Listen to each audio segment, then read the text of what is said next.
Stand by to launch FanStream Sports. 3, 2, 1.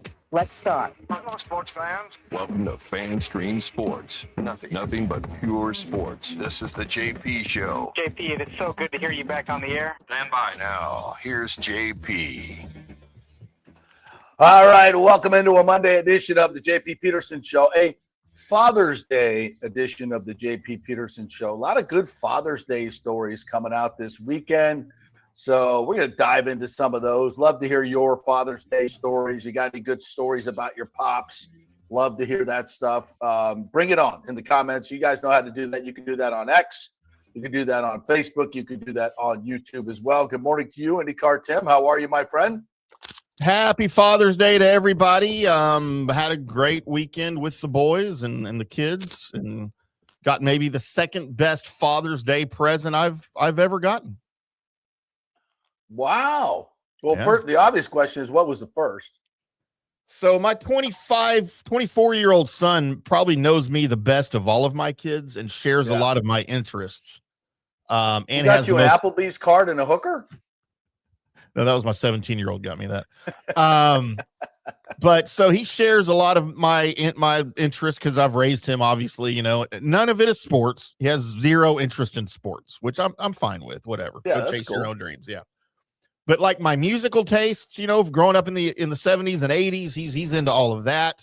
My movie tastes from the 80s, he's into all of that. He actually has a VCR and a TV in his room that he'll watch movies on, and he'll buy VHS movies at thrift stores to watch them. I love that. I love Last that. year, he also shares my love of the Kennedy conspiracy assassination situation, right? All right. So I last like where this is year, going. last year, he presented me with a first edition Warren Report. Oh, nice. The big thick ass book, Yeah. first edition.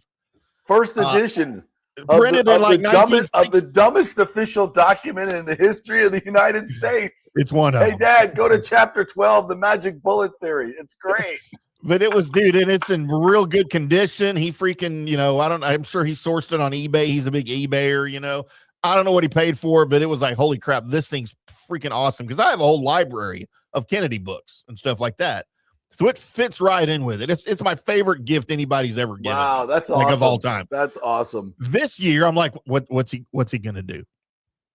This year, he follows it up. Because I'm really bad about buying myself clothes and especially shoes, because I got to buy everybody else shoes. I've been wearing the same pair of Asics for 4 years. We don't spend money on ourselves. No. We never do. No. I've been wearing the same pair of Asics tennis shoes that I paid $11 for because they were on clearance sale at Academy 4 years ago. And That's they're right. worn out. I've been complaining about them. They're ugly. He's been saying for 2 years, Dad, you got to get shoes. I'm like, man, it's fine. Whatever. He presents me yesterday with a brand new pair of Skechers slip-ins. Yes, you've joined the party. Yes. And me, you, and Howie Long. Dude. They're freaking amazing. They are freaking amazing. We're not going to do this, are we? Like, they are amazing. Look at that. They are amazing. Skechers should be a freaking sponsor of this show. Oh my God. Yes, they should be. Well, when we show them this clip, they will be. Yeah. No, when you're a 13 and a half triple E like I am, yeah, you cannot buy Nike shoes. You can't buy any shoes off the rack, but I still do. And I have for a while until, they used to have extra wide shoes. They used to make those. Now you got to special order them everywhere. You can't just get them from the store except Skechers. Skechers is extra wide and you can slip right in. They're changed my life. Absolutely changed my life. Oh, they're awesome. I didn't even have to bend over this morning putting them on. It was amazing. And then when you walk, you're like, oh my God, my feet don't hurt. My toes aren't crunched up. And it's like walking on a cloud. Your knee feels better. Your hips feel better. It's like, oh my God. Way too long to find it's so this. Yes. stupid. Like, what was I doing? I don't know. Between the Warren Report and the Skechers, that's a good one too, though. Absolutely.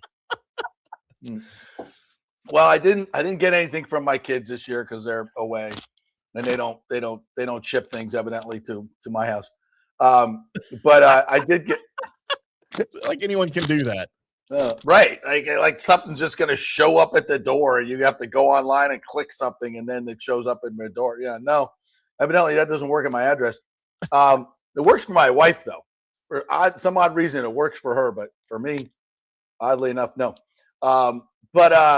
Yeah, I got a call from both of them, so that made my day. Good. My stepkids gave me a beautiful card, and then something very unexpected happened yesterday for me. We just went out to. I love to go. Orange County National, the greatest driving range in the history of the world, is like 5 minutes from my house here in Orlando. So I went out. I was just going to go hit some balls, and I was like, oh, it looks like their new Top Tracer range might be open. There were some people hitting over there. It's beautiful Top Tracer range that they made. So we walk over there, and the guy's like, yeah, it's kind of a soft opening day. We're giving away free golf balls. And I'm like, oh, cool. And he goes, yeah, but the kitchen's open. We're, making sure all our stuff is working. I'm like, we're in. So he gave us a free bay. I played Royal Port Rush, which I played a few years ago over in Northern Ireland. Shot 82. It's a lot easier without the deep rough. Everything comes out when you're playing in every lie is perfect when you're playing Top Tracer golf. But they have a beautiful range that they made, absolutely killer range. So we did that, and it was super fun. We had a great time, and food was good. And then went home and watched the U.S. Open and watched Wyndham Clark turn it into a great drama. Dude, what was with all the fans, the New York fans, giving him shit? Oh, because of what he did last year. He is public enemy number one. He is public enemy number one in America. I've never seen Americans boo their own on American soil for 4 days. I mean, it lasted 4 days. So this is because of the temper tantrum he had at Oakmont? Yes, and you know what? I didn't even blame him for the Oakmont thing. I'd have done the same damn thing. He got screwed over. Yes, total casual water. How you don't give him a? So we're talking about last year. He tried to get a ruling for some casual water when the whole freaking thing was underwater, and clearly it looked like he had a point, and his ball was sitting right on kind of the edge of the fairway and the first cut. Mm-hmm. And he went to hit the shot, and it just splashed water, and it nose dived. It's a bullshit call, total bullshit call. And he got pissed about it. And I guess he roughed up a few lockers at the historic clubhouse or something. Caused a ton of damage and got banned. He's banned from Oakmont. Yeah, that's not a good look. But sometimes it's like, I don't know. It's not a good look. I mean, there's no defending that. There's no defending I don't know. I didn't have a problem with it personally. But I mean, if there is any defense of it, it's like, you're in the moment. It's emotional. You did get screwed.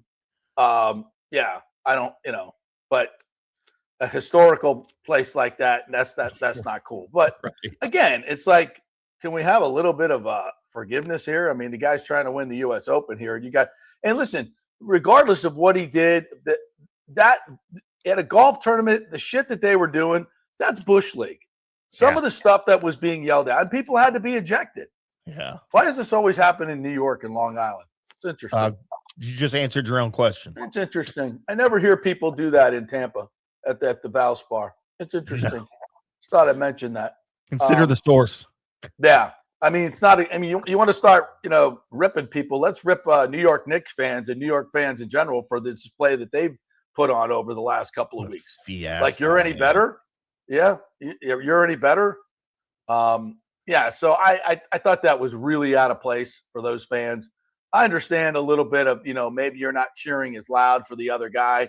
But that was a lot of nasty stuff that was said. And, it just stands out so much. It stands out so much because of the way, golf is, where, 99.9% of the fans are following the proper decorum in golf. And then you have a few assholes like that need to get their ego or whatever, wait till you hear me on the coverage. I'm the one who said blah, blah, blah. You're an idiot. You're an effing idiot. And, for Wyndham to withstand that, pretty freaking cool. Pretty freaking cool. I mean, I thought that was a hell of and that birdie he made on 16. Dude. If you didn't see this, folks, he's got a 2-shot lead. One or maybe it was down to one at that point. And on the par 5, they only had 2 par 5s out there. On the par 5 16th, which he eagled on Saturday with one of the greatest shots I've ever seen. Did you see that shot? Yeah. 275 yards. I think he hit driver off the deck or driver 3-wood with like at least a 40 or 50 foot left to right fade that he was trying to hit into the wind.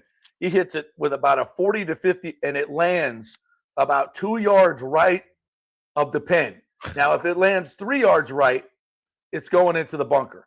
But it lands at 2 yards right, and it cozied up, and he made the eagle. That was one of the greatest shots I've ever seen in my freaking life.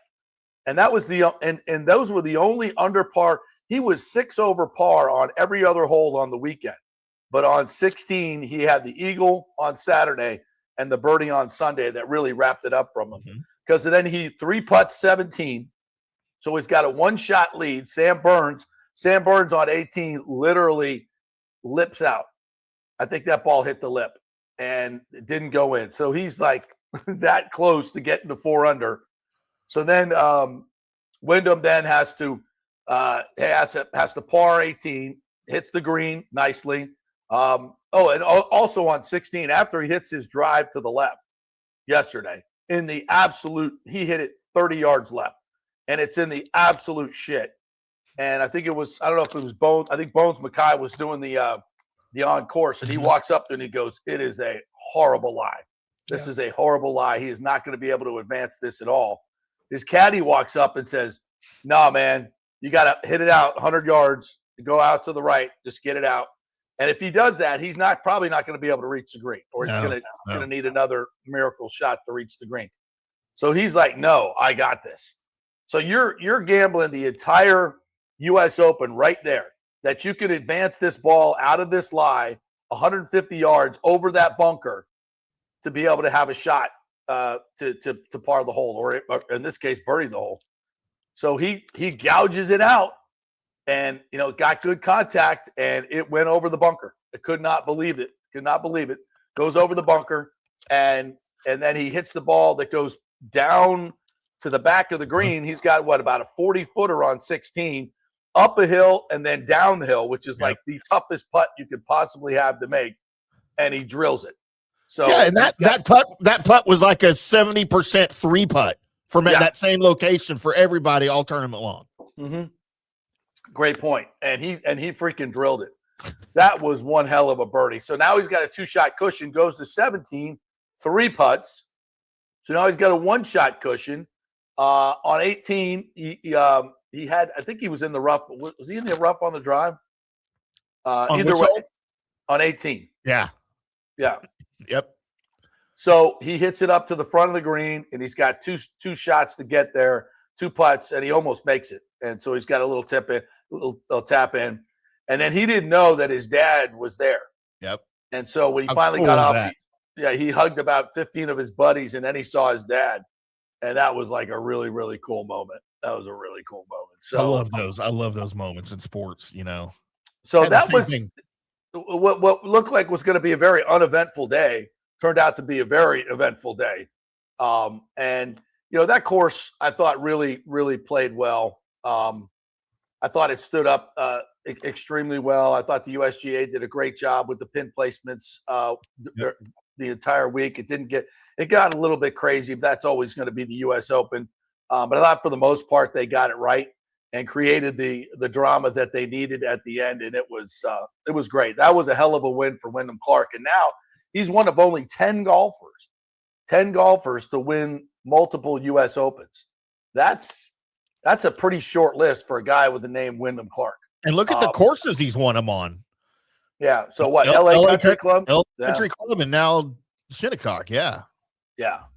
That is a brutal course. That was a fun watch on Father's Day, to be sure. I thought that was a gritty win by Wyndham Clark, and he just puts himself in a whole nother stratosphere here. I hope we can get away from what happened at Oakmont. I think again, it's in the heat of the battle. It's certainly not not respectful to the game of golf. It's not respectful to all that is bad. But he's a 2-time U.S. Open champion now, and I think a little forgiveness might be in play here. And consider this on Sunday, who he was paired with, who was hot on his heels the whole time, and Scotty Scheffler. Yeah. And by the way, not only was the crowd booing Wyndham Clark because of they were booing, they were cheering everything Scotty Scheffler did opposite Wyndham Clark. Right. Because everybody wants him to win the this would have been, he only is missing the U.S. Open for his career slam. Right. So, and you know what? When Scotty Scheffler is that close on a Sunday in the final group, to hold him off, and look, Wyndham Clark did not have a perfect Sunday round by any stretch. No. He made it way closer than it should have been. But to hold off Scotty Scheffler with some of those missed shots in those conditions on that course in a major, to me, just puts that win in the stratosphere for him. Yeah, I agree. And it just puts him in a whole different light as far as, I mean, that's 2 U.S. Opens, but also 2 in 3 years? Yeah, 23, right? It was 2023. So 4 years, 4 years. That's a hell of an accomplishment. And, he's, won 3 weeks ago at 30 under at the Byron Nelson.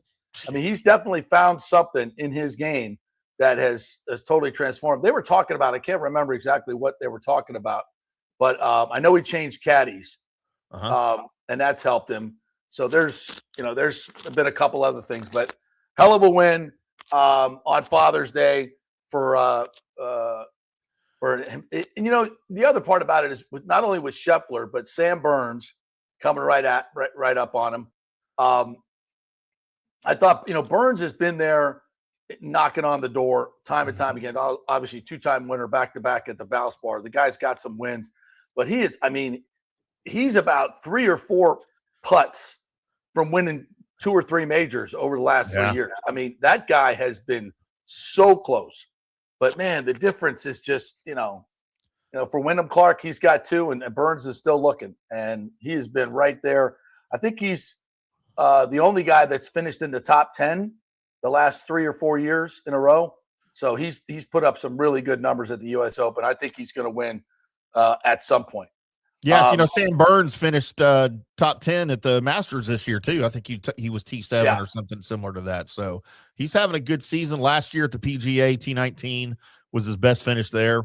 But no, LSU kid, man, cheering for Sam Burns to do. I mean, when he gets that first major, I feel like kind of like Scotty, like the floodgates may open for him in the majors. No, I think you're right. Kurt Thorson says, I have a bright yellow shirt that reads, "Go back to New York." 99% of people love it and agree. Publix cashiers, TPD officers, my son's daycare teacher, they know. No one in history of this country has ever said, "Oh, good, the New Yorkers are here." Yeah, nobody ever says that. I've never had a huge problem with it. With New Yorkers, just in general, I think they're acquired taste. But they're not baloney. Yeah, acquired taste. They're an acquired taste. But look, it's just like everything else we talked about on I think it was Friday when we were talking about your 1% or whatever of any political group or any religious group that are fanatical and that are off the rails. It's probably the same thing with the New Yorkers and that whole stereotype. I mean, there's a stereotype for a reason. It exists for a reason, but I feel like it's just a small percentage of those people that fulfill that stereotype, which is unfortunate because then they all get lumped into it. But that's the way the world is. Sorry. Be better, New York. Be better, New York. And and it doesn't look like things are going to get much better in that city, unfortunately. No. That's sad because that was I loved going to New York. It was a tremendous city, and I asked people who still go now, and I'm like, is it okay? And they're like, yeah, it's fine. I don't know. It doesn't. I don't know. I used to love to take my daughter to New York and we'd go see some Broadway shows, but I just don't feel like it's. I don't feel like it's safe. I mean, what's going on the subways? Scary stuff. Scary stuff. All right, let's get to the Rays. Nice series win for the Rays. They win 4-3 yesterday against Washington. Johnny DeLuca with the game-winning home run in the seventh, a big two-run shot. Here's a number for you. Here's a stat for you. Johnny DeLuca, it's courtesy of Topper from the Times. The Rays are 25-4 when Johnny DeLuca plays the game. 25-4. And without Johnny DeLuca, they're 19-26. That's a strong number. That is a very, very strong stat right there. And you could see the difference that he made this series. Homered on Friday, got things going, made a couple of really nice plays in center field, just kind of, just the general out there. Love the way he plays defense. And then, of course, coming up in the seventh yesterday, down a run, gets a two-run homer, and that was a blast. That was a freaking doubter. Johnny DeLuca, when he's healthy, he's got pop. He's extremely versatile and excellent defender. He runs the bases well. He's just an excellent ball player, and he's the quintessential Ray. He's the mini Ben Zobrist. He can do it all, and the numbers speak for themselves. I mean, that is a strong stat right there as far as what he means to this team, and he's just got to stay healthy. He said after the game that a lot of times, he tries to hustle every ground ball he tries to beat out. And he's like, I just need to chill a little bit on that stuff, just relax a little bit because I find I hurt myself when I'm trying to bust a ground ball that 98% of the time you're not going to, if the ball's fielded cleanly in the infield, you're going to get thrown out. That's just the way Major League Baseball is. I love, I think you should hustle all the time. But listen, if you got leg issues, maybe not. Maybe you shouldn't hustle all the time. And, know when to do it. He's smart enough to know when to pop it and when not to. So hopefully he can stay healthy because he is a tremendous asset to this team. Nick Martinez was good, 6 innings, gave up 3 runs. Listen, I didn't realize this, but the Nats are the highest scoring team in the league.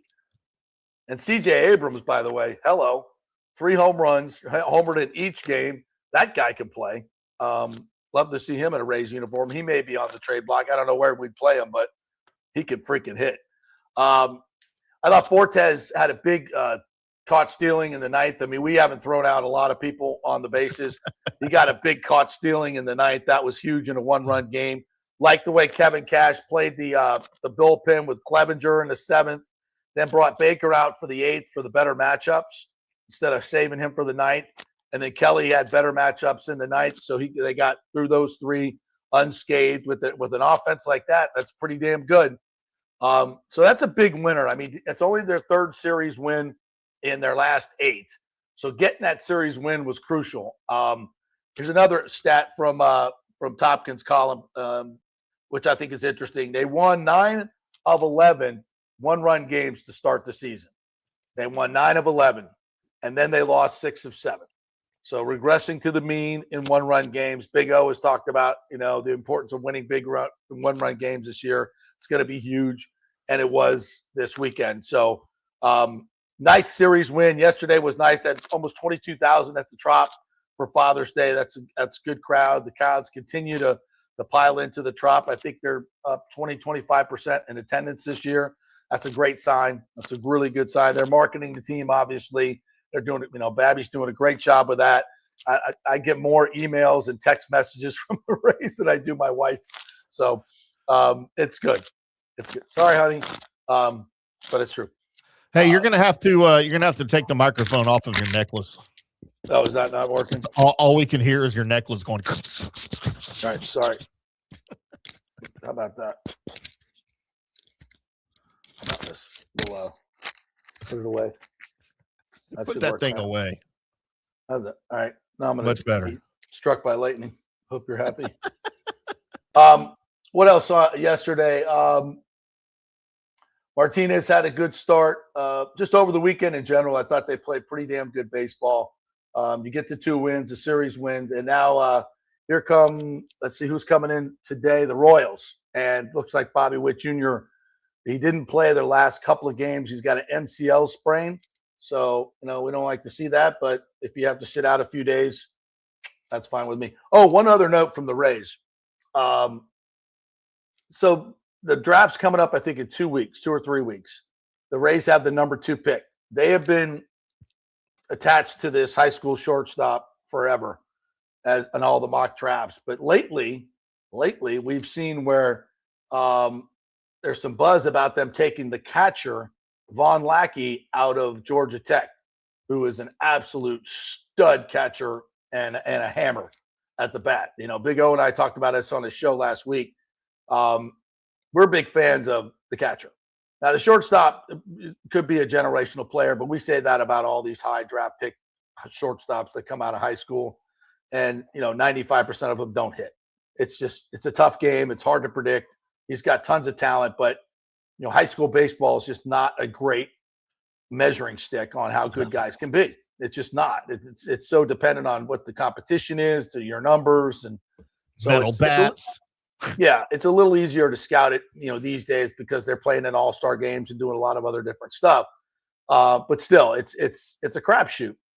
Having 3 or 4 years of tape on a guy who's been in college and played at that level gives you a much better predictability for these players. So I think it's wise to draft some of these college players because you just know what you're getting. And a power hitting catcher who's really good defensively. I mean, have we not been looking to that since we missed on Buster Posey? I mean, come on. Let's and I think, you never want to draft, especially in baseball, because you need help at a certain position. That's just not what you do in baseball. It's not like football. But in this particular case, and Fortes and Fiducia have been okay. They're just average players, maybe below average. They've been surprising offensively, I think, for the most part this year, but they're not the stud that this kid is. And it's an immediate impact. With an organization now that's going through some things, then, I think success on the field is going to be really, really good. And especially if you're building a new ballpark and all the politics that have gone into that, pretty damn, I think it would be great for the organization. So we'll see. Obviously, I don't think you need to factor those things in. You need to take the player that's going to help you the best in the long run, but it's sure nice if he can make an immediate impact. So there's that. Yep. All right. Let me get to some of the comments here, especially Ray's comments. Alejandro, good morning, JP and the Petermans. Hope all the Petermans who are dads had a great Father's Day. Good weekend for the Rays, winning the series against the hot Nationals team and kept it going. Rays were good against the Nats, and it was a statement series. Glad the Yankees lost against the Reds again. CJ Abrams did have a nice series against us, 3 homers. Let's go get him. Yeah. And a welcome back, Johnny, who had 2 homers this weekend, Friday and Sunday. I was able to go to both games. All right. Love that, Alejandro. We're trending back on the right path, and let's hopefully take 3 out of 4 versus the Royals. Yeah, listen, that hot start gave you some cushion. So now you're 12 games over 500, deeper into the season. Just keep winning series. Just keep winning series, and you're going to get to the postseason. And we'll see. We'll see what happens at the break or at the deadline. Will Neander be a little bit more aggressive? Will he be able to add payroll? We don't know. We'll see. Can't wait. I hope they do. This. We talked about this last week, Timmy. The American League has never been more up for grabs. Whoever you face in the World Series is probably going to be better than you, but I don't know if I've ever seen a better opportunity for the Rays to win the American League. And this is not a great Rays team. Let's not be fooled. It's not a great Rays team yet. You go and add 2 or 3 pieces in an American League that's pretty average. Hey, getting to the World Series doesn't happen every year, and making a deep playoff run doesn't happen every year, but I'm here for it. This would be a really good year for it to happen. So, it's been 2 years without playoffs. You got a really good opportunity to make the postseason at this particular point. Don't blow it. And if you've got a shit ton of prospects, by the way, Theo Gillen moving up from Bowling Green to the Biscuits in Montgomery, he's absolutely crushing it, our top prospect. So he's on the rise. Power hitting outfielder. We could use one of those. We're not trading him, by the way. That's not happening.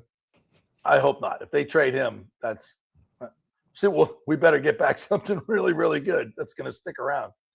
So I think the Rays are in good position right now. They just need to continue to, win these one-run games and get big hits like they went through a stretch there where they just couldn't get a big hit. Runners in scoring position. You got to come up with a big hit sooner or later, and they did. You got a super chat, JP. We got a super chat? Jimmy Voyager. Oh, hey, Jimmy. What's going on?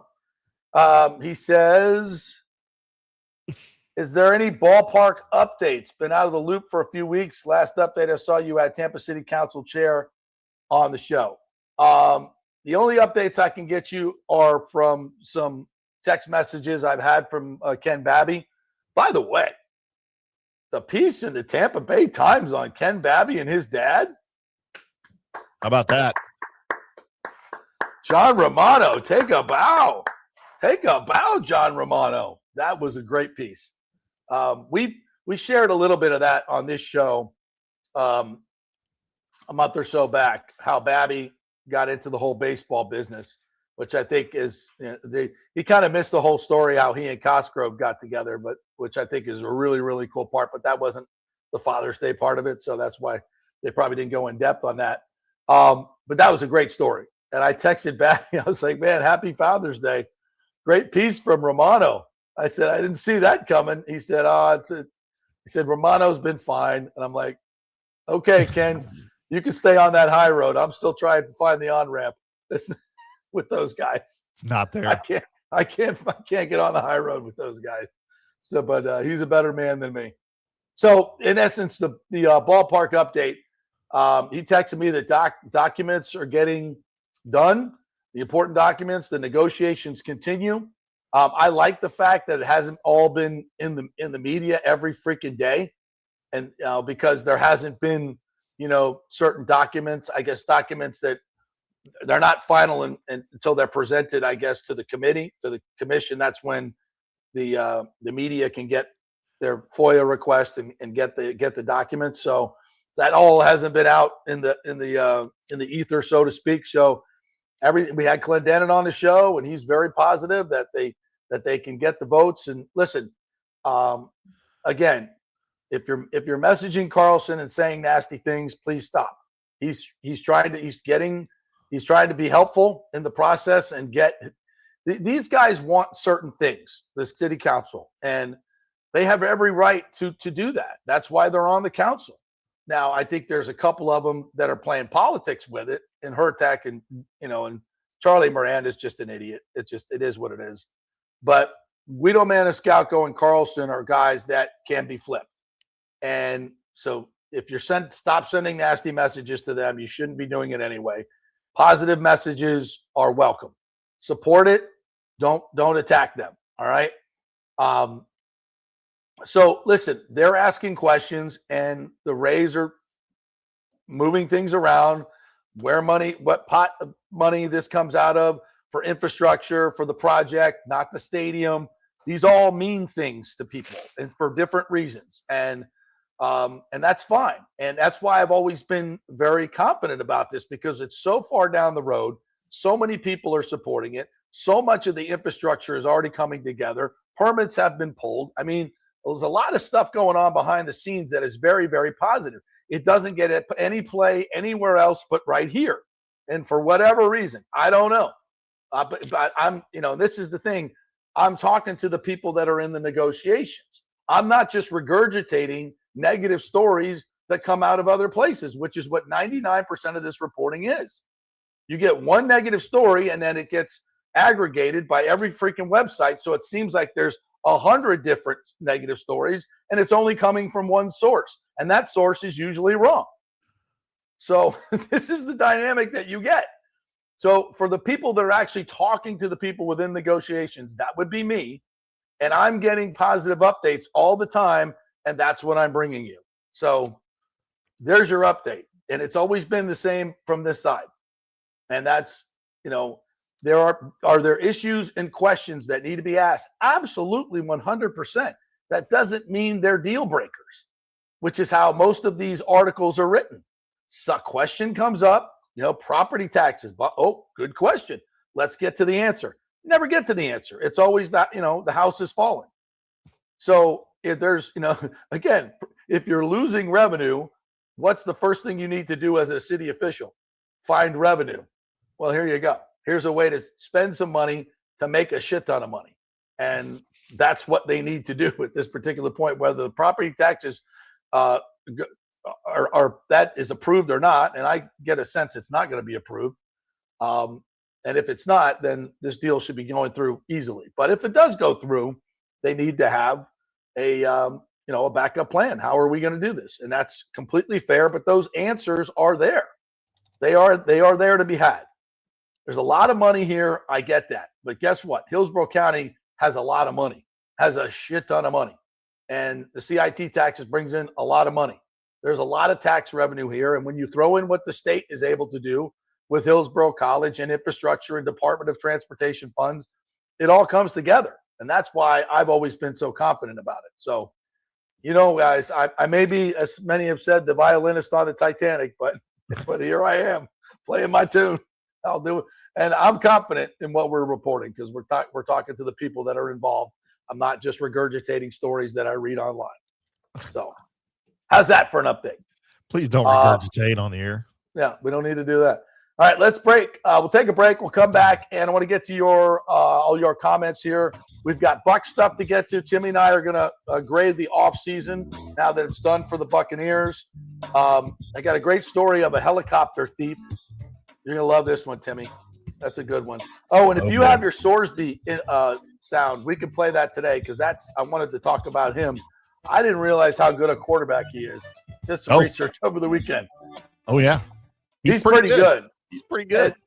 And the Bucs might want to take a look. I'm just saying they might want to take a look. But I'll explain why. Hey, we're brought to you by the great folks at Genesis of Tampa. I got that GB70 everybody's talking about because it's a great midsize SUV with incredible comfort, technology, and performance. Folks, you do not find cars like this at this price. I know firsthand because I got one. I never thought I could get in one. I've seen them out. I have friends that bought them. I'm like, man, I wish I could afford one of these. Well, now I can, which is pretty damn cool. It's not because I make a lot of money. It's because I got a great deal at Genesis of Tampa. They are giving these things away. GenesisofTampa.com. Head on over there. Get a test drive. You'll see what I'm talking about. Back in 3. Pitch Roofing believes giving back is part of doing business the right way. That's why they proudly offer exclusive discounts to those who gave the most to our communities, including veterans, first responders, seniors, and teachers. And for listeners of the JP Peterson Show, there's even more good news. Pitch Roofing is now offering a special discount just for fans of the show. With so many roofing companies coming and going in Florida, it's important to choose a contractor you can count on long after the job is done, especially when it comes to honoring your warranty. Pitch Roofing is built for the long haul with a reputation for quality, transparency, and standing behind their work. Whether it's a repair or a full replacement, their team delivers honest guidance, quality workmanship, and no high-pressure sales. Call 727-67-PITCH, 727-677-4824, or visit pitchroofing.com to schedule a free estimate. Pitch Roofing, roofing done right. Big thanks to Italiano Insurance, the great folks over there. They will soon be part of Gallagher Insurance. A little name change, but same great folks, same great customer service you've known for over 65 years. They do all the work. You save all the money. ItalianoInsurance.com at 813-877-7799. Hey, guys, you already know that Riveters is the best sports bar in all of Tampa Bay, but now it gets even better for Rays baseball season. During all Rays games, check this out, $6 Tito's, $6 Jack, $6 margaritas, all during Rays games. Are you kidding me? And that's always a great pour from the great bartenders at Riveters. Great service, great food, everything is fresh, nothing is frozen. And let me tell you, if you want baseball and wings, you will not find any better than Riveters. Their sauces, like the blue cheese and the ranch and everything, is handmade, and the wings are big and they're perfect. Wings, baseball, Rays, Riveters. It all comes together during baseball season. Once again, In addition to all the great food and service, you get $6 Tito's, $6 Jacks, $6 margaritas. It's time to celebrate. Baseball season is back, and celebrate at Riveters. You know where it is, right there on Dale Mabry, just north of 275, just south of the stadium. See you there at Riveters. Hey, the Golden Diamond Source wants to be your family jeweler, so don't wait any longer to find that one-of-a-kind perfect engagement ring for that special someone in your life. At the Golden Diamond Source, they can design anything you want personally. The Golden Diamond Source can help you trade in your old broken jewelry and use it towards a new purchase as well. And with gold prices at record high, now is the best time to do it. They only sell natural diamonds at the Golden Diamond Source, so if it's a real love, it should be a real natural diamond. Don't start your relationship with a fake diamond. Bad idea. And with the Golden Diamond Source first-time buyer program, you can learn all about the 4 C's in all the different shapes and styles. And they are able to show you a huge selection of inventory to choose from. And don't forget, 0% financing for up to 5 years. If you finance $5,000, it's only $83 a month. Make sure it's a Golden Diamond Source diamond, 3800 Almerton Road, always online at goldendiamond.com. It's a love you give only at Golden Diamond Source. Hey, JP here for Genesis of Tampa and the Murphy Auto Group. I think the best way to experience a business is to use that business. And I just did at Genesis of Tampa. Just bought a GV70, a 2023, and it feels and drives all new. It's an absolutely fantastic car. The technology, the comfort, and the price, absolutely outstanding. Frankly, I never thought I could get into a car like this, but they made me a deal I could not refuse. And I also get the VIP service where you can just drive right up, their pit stop service. They'll top off all the fluids, make sure your air in your tires is good, new wipers if you want them. If you need extended service, they will come to you, bring you a courtesy car, and then bring your car back with more do you want. The experience was just VIP all the way. And you can get that at Genesis of Tampa. And don't forget, you can get extended warranty, which I did. So I have worry-free miles up to 100,000, and all they do is just take it in. Actually, I don't have to take it in. They come to me. It's perfect. It's Genesis of Tampa right there, 801 East Bears Avenue, right off of 275. Go see them and tell them JP sent you. Let's go. Right now. Back to the show on FanStream Sports. All right, welcome back to the JP Peterson Show, brought to you by the best place to watch the World Cup, and that is Riveters. Boy, another big win by the lads on Friday, which we will talk about. Riveters has become the place to watch all the World Cup soccer games, by the way. They get not only the American Outlaws, the U.S. games, but for Brazil, Ecuador, all the big teams, Spain, which I watched play yesterday. They're good. Cape Verde, where training in Tampa. These guys are the story of the World Cup.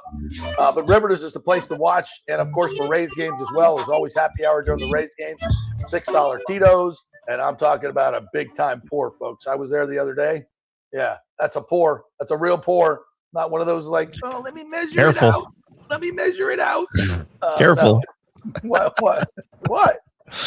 Don't want to get over poured, JP. Don't want to get overserved. That's okay. If you're only having one, you only need one. Tito's and Jack, it's all there for you. Riveters, Tampa, right there on 270 or just north of 275 on Dale Mabry, south of the stadium.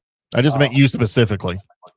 Not yeah, everybody else. Yeah, well, I haven't been. I was just talking to the lovely Ashley about that. It's been a while since I've been overserved. Really? I just don't. Yeah, I don't drink heavy anymore. We'll have to fix that. I can't. No, I can't do it. My body just does not accept. All right, let's get to some of the comments here today. Our friend Kurt Thorson is in here, our resident history teacher. Says, love to cheer Clendenin and Mayor Castor for the trolls, sleuths, and scumbags that appeared at the BOCC and council last week. Hate has no place in Tampa Bay. I could not agree more, my friend.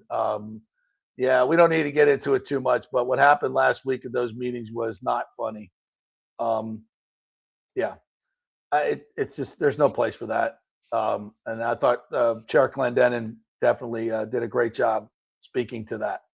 Bucs Basement says it's interesting to think what this team rank hire by all accounts at Bowles was not the head coach, because based on all the websites, Bowles is a bottom 5 HC. Yeah, that was a bottom 5 quality comment there. proofread your comments before you send them in, boys and girls. Please, because we I will can't. dock you. I will dock you. That was an F. But the content of it, I agree with 100%. Yeah, it just we'll probably do this in the next segment. Timmy and I are going to grade the offseason. I'm going to get the comments here, but we'll talk about that. And there's a lot of good things going on with the Buccaneers. I like a lot of what I saw at the OTAs, but there's still one overriding thing that they need to correct.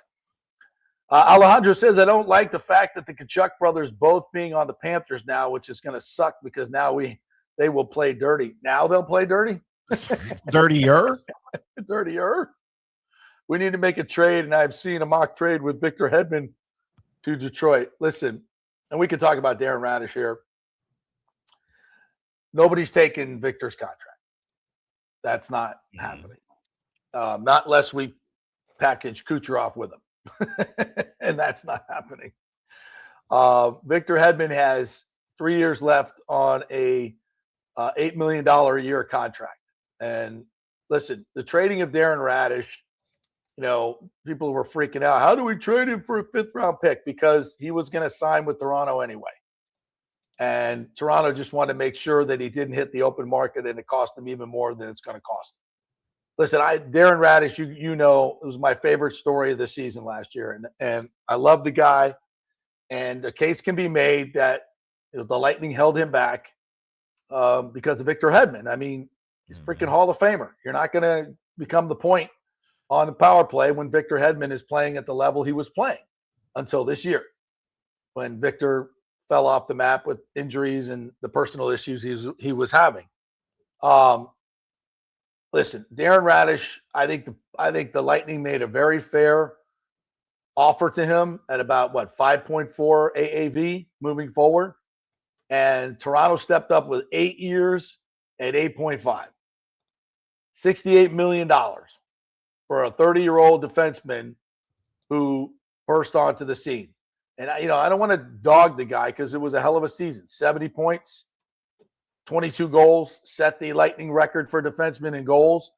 Unbelievable shot, one of the hardest shots, and really, really good. He had a great season. Now, you want to extrapolate that into a contract like that? That's a hell of a gamble. That is one hell of a gamble to have a guy who's really been, a marginal player for most of his career, who finally got an opportunity with a really good team, by the way, playing with one of the greatest playmaker in the game in Kucherov, who set him up many times for perfect slap shots, and he drilled it to his credit. But to me, that's a bad contract. That is a typical Toronto move. It smacks of desperation. It's just not. You don't commit 8 years to a guy who just did it for 1 year. At least I wouldn't. And I'm glad that Brisebois did not. I mean, that's kind of what's been wrong with Toronto. Right. This whole time for a long time. I mean, that's a hell of a gamble. It's a salary cap league. If he doesn't, and it's a pretty hard salary cap. So if he doesn't have 20 goals every year and be in the top 10 in points, that's a bad contract because that's what you're paying him for. And, historically, when you look at the league and a guy pops at 30, is he going to back that up with 8 more 22-goal seasons? I'm going to bet no. If I can get it on the poly market right now, I'll bet that's a no. And I love Darren Raddysh, and I'm glad he got paid. I'm super glad he got paid. Good for him, man. That's a life-changing number. When a life-changing season, great dude. Love it. I got his T-shirt. Love it. But so you didn't spring for his jersey, just his T-shirt. Yeah, you know me. I'm not springing for anything. I'm like you. I'm springing for anything. But hey, if you're gonna let me keep a T-shirt, that's nice. Heck yeah, I did. No, I love it. I love it for him. But if you're a Lightning fan and you're like, oh, we kept Hedman instead of Raddysh. First of all, it doesn't work that way. He's under contract for 3 more years. You gotta, and what needs to happen is Hedman needs to come back and play like Victor Hedman. He's not to the point where he's too old. You know, he just needs to straighten out what he needs to straighten out and get his ass back on the ice and performing again. That's where Victor Hedman needs to be. He's not too old. He needs to get his ass in shape, first and foremost, and get back to being the player that he was. And that can happen with a little bit of dedication and, a little bit of kick ass. Get back to being Victor Hedman. You still got the shot. He's not, at least in my mind, he's not injured or old. The defensemen like him can play, that skate like him and have the skills that he has, can play till they're 39, 40 years old. He's what, 35 right now? Is that correct? Yeah. So, yeah, that's what we need to see from Victor Hedman. We need to get the old Victor Hedman back, and that's completely doable. And I'm already seeing some backlash on social media about this, about letting Raddysh go, and now the what the Panthers are doing, and can the Rays keep up, or can the Lightning keep up with the Panthers? That's not what this is about. You can't do that. In football, you can kind of get away with that a little bit, but I feel like in hockey, just because the Panthers have done what they've done, and look, it's early in the offseason, you can't say or compare moves or losses at this point in the offseason. Now, maybe when we get closer to October, maybe, but just because the Panthers are making moves, and look, that's not guaranteed to work out either. We think it probably will, but I still think that the Lightning are going to make some additions this offseason. And look, the Raddysh thing, we talked about it last week. Did we want to pay him what he was probably going to get on the open market? Probably not. No. I don't have a problem with them. I don't know if they tried to keep him, but we talked about it. Is he a 1-year wonder, or is it just because he got opportunities? And if so, is he going to get the same opportunities next year with the Lightning? I don't know, but I have no problem with the move at all. I just don't. You can't, as a Lightning fan, you can't just start saying, well, these other teams are doing this, we're doing nothing. Not yet. I don't have a problem with this yet. There's some trades out there that I've heard. I think Alejandro has one of them here. Lightning received Dylan Larkin. Red Wings received Victor Hedman, a first-round draft pick, which is the trade I saw. What's your thoughts on this, JP? Is it possible for that trade to go down? Let's go Bolts. Listen, this is tough for me. I've worked for the organization that, should they trade Victor Hedman? Listen, if you're telling me I can get Dylan Larkin for Victor Hedman in the first-round pick, I'm making that deal. Absolutely. Absolutely, I'm doing that. And I think the fact that we had some young guys play last year that played really, really well on defense. Now, with Raddysh moving on, it does leave a big hole, but if you were able to trade Hedman's $8 million, you can go out and find some defensemen. I mean, I think that we've got a pretty good – the fact that some of these guys stepped up last year, you're still going to need to find kind of an elite guy for your power play. That's something that's missing, but we can go out and find it. Listen, after what happened with Victor this year, we'd love to see him get back to form, and I think he can. But if you're going to – if you can trade that contract, yeah. I mean, objectively, I'd hate to see Victor go. I would much rather see him stay and get back to form. That would be my hope. Is that going to happen? I don't know. But if I can get rid of the contract right now, I would do that. But I don't think it's going to be that easy because everybody else in the league saw what we saw. And that was a dramatic drop off in his abilities. Yeah. And there were issues. So what else we got here? Alejandro asks you, Timmy, if the Rangers end up being sellers at the trade deadline, what could the Rays give you guys in a trade for DeGrom? Chandler Simpson. How much is DeGrom making? $38 million this year and $38 million next year, and he's 38 years old, JP. Yeah, we're not trading for him. With an injury. Yeah, do you really want Jacob to look? He's having a really good season for the Rangers. There's no question. as a Rangers fan, I feel a little bit fortunate with that because of his injury history, even here that he's had since he came over from the Mets. Do I love Jacob deGrom? Yeah. Do I think he has any trade value, even for a rental this year? Not with that contract, no. Yeah, no way. It's a good thought, though. I like where you're going with that. Yeah. Kurt says the Yankees lost 2 or 3 to the Reds. Rays gained a game in the AL East, 2 games back. Love it. I don't know about you guys. I would love to win the division, but I just look at the wild card standings. Yeah. And the Rays are way up in those, so we're good. How about Ben Rice, by the way? Good Lord. What happened? No, just the season Ben Rice is having, the Yankees first baseman. Good Lord, man. Danny Boy says Dusty May to the Mavs. Yep, that's our new head coach. Wow. Finally got a guy. That's interesting. I didn't think he was at Michigan, right? He went from FAU to Yep. Huh. Wow, okay. Yeah, I don't have a problem with this hire. I'm just wondering why it took so long. I just don't have the utmost faith in this Mavericks organization right now. I really don't. I know we got the new Messiah as our so-called GM and president, whatever his title is. It just took a really long time for them to I don't know if it was to decide. I kind of feel like what was going on in the front office was they didn't want to bring in a guy too soon who thought he was going to have a say-so with personnel decisions in the draft and everything. Okay. Because our head coach will not have any personnel. Does he have any connection to Cooper Flagg? Not that I'm aware of. No. Probably recruited him. I'm sure. Yeah, I'm sure. But yeah, because he was in Florida when Cooper was coming up. Yeah, he probably knows him pretty well. But yeah, no, I just think this. Look, I applaud the Luka move. I applaud firing Jason Kidd. I was not even for the Jason Kidd hire, and he's one of my favorite Mavs players of all time. Don't like him as a coach.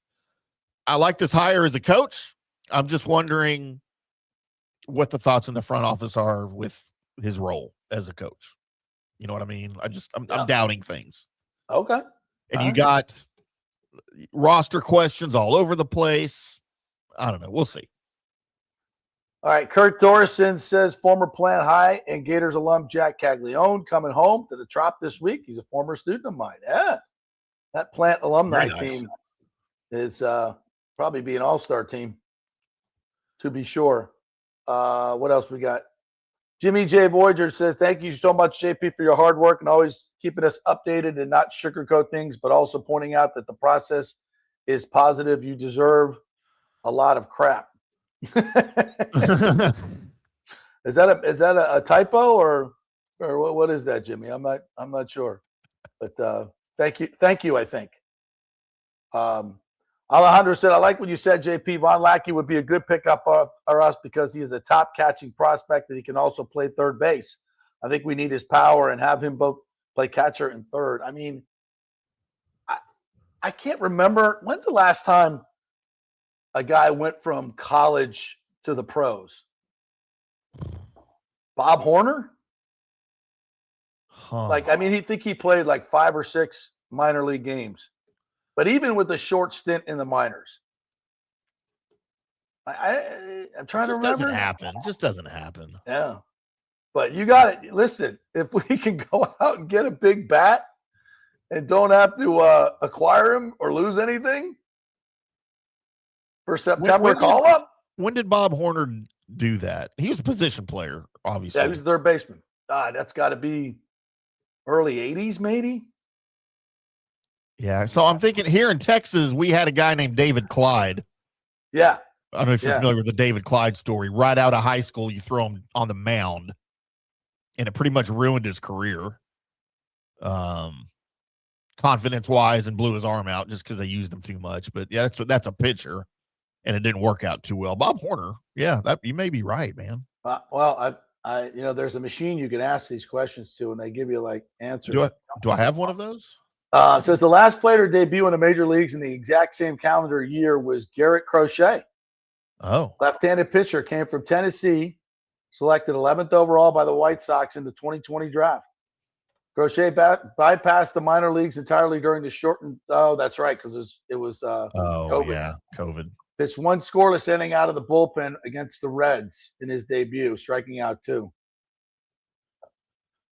Important distinction. Right-handed pitcher Ryan Johnson out of Dallas Baptist became the most recent player to skip the minor leagues when he debuted for the Angels opening day 2025.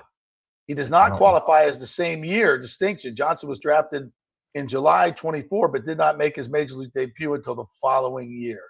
The last position player to accomplish this feat, Dave Winfield and Bob Horner.